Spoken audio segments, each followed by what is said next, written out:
Income from salary. Income from salary BCom second year में chapter number है 3rd, जो सबसे इंपॉर्टेंट चैप्टर है। और ये मान के चलिए इसमें से एक क्वेश्चन एग्जाम में 100% आएगा 20 मार्क्स का। तो इनकम फ्रॉम सैलरी, दो लोग होते हैं, एम्प्लॉयर और एम्प्लॉय, नियोक्ता और कर्मचारी। जो सैलरी लेने वाला है उसको बोलते हैं अपन एम्प्लॉय, और जो सैलरी देने वाला है उसको बोलते हैं एम्प्लॉयर। तो इस पूरे के पूरे चैप्टर में इनकम किसकी जनरेट होगी? एम्प्लॉय की, क्योंकि चैप्टर का नाम ही क्या है? Income from salary. तो इस पूरे के पूरे चैप्टर में हमें एम्प्लॉय के हिसाब से अप्रोच करना है, कर्मचारी के हिसाब से अप्रोच करना है, क्योंकि इनकम किसकी जनरेट होगी? एम्प्लॉय की। चलिए, चैप्टर का नाम क्या है? Income from salary.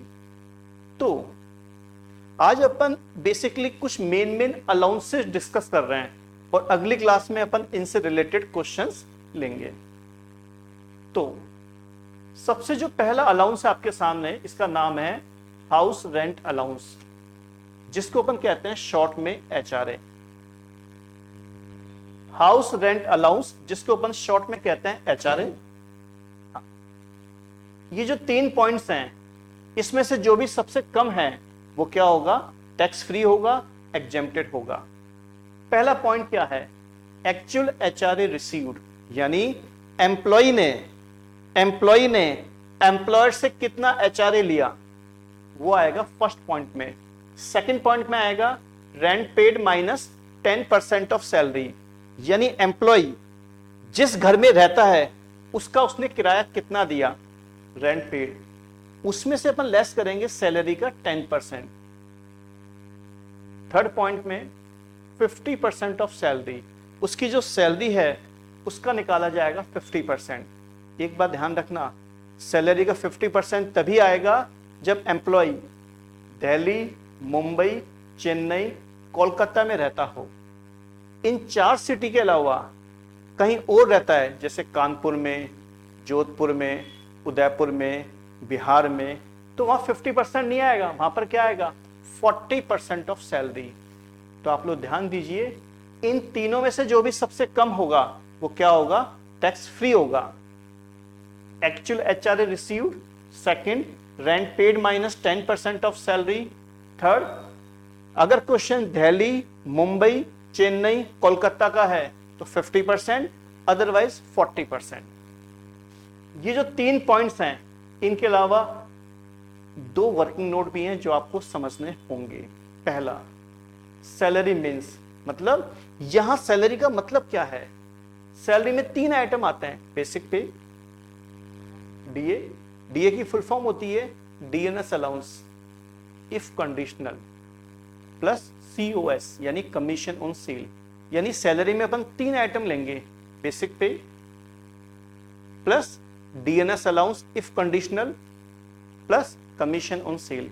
इन तीनों को प्लस करके उसी का निकाला जाएगा 10%, उसी का निकाला जाएगा 50 या 40%। सेकंड पॉइंट में लिखा हुआ है कि HRA की एग्जेम्पशन कब नहीं मिलती। हाँ, जब एम्प्लॉय का खुद का ओन हाउस हो, जब एम्प्लॉय का खुद का मकान हो, या वो किसी ऐसे मकान में रहता है जिसका वो किराया नहीं देता, तो वहां HRA की किसी भी तरह की कोई भी एग्जेम्पशन नहीं मिलेगी। डेट मीन्स वहां ये फॉर्मूला अपने को पुट नहीं करना, जितना भी उसको HRA मिल रहा है वो पूरा का पूरा क्या होगा? टैक्सेबल होगा, किसी भी तरह की कोई उसको एग्जेम्पशन नहीं मिलेगी। मैंने बताया था क्वेश्चंस करेंगे तो अपने को ज्यादा समझ में आएगा। आज अपन थोड़ा सा वर्बली इसका थ्योरिकल पार्ट डिस्कस कर रहे हैं। सेकंड जो अलाउंस है वो आपको दिख रहा होगा यहां पर। हाँ, एजुकेशन अलाउंस, एम्प्लॉयर ने अपने एम्प्लॉय को एजुकेशन के लिए अलाउंस दिया। ये टैक्स फ्री होता है, 100 रुपए पर मंथ, मैक्सिमम 2 बच्चों के लिए। इसका मैं एक एग्जांपल ले रहा हूं जिससे आपको क्लियर होगा, देखिएगा। एजुकेशन अलाउंस, मान लेते हैं 300 रुपीज पे किया गया। पे कौन करेगा?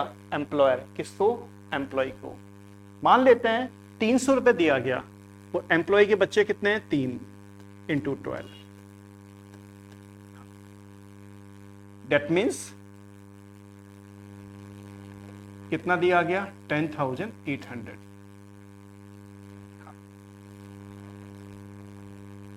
तो एम्प्लॉय ने अपने एम्प्लॉय को 10,800 रुपीज का पेमेंट किया, किस चीज का, एजुकेशन अलाउंस का।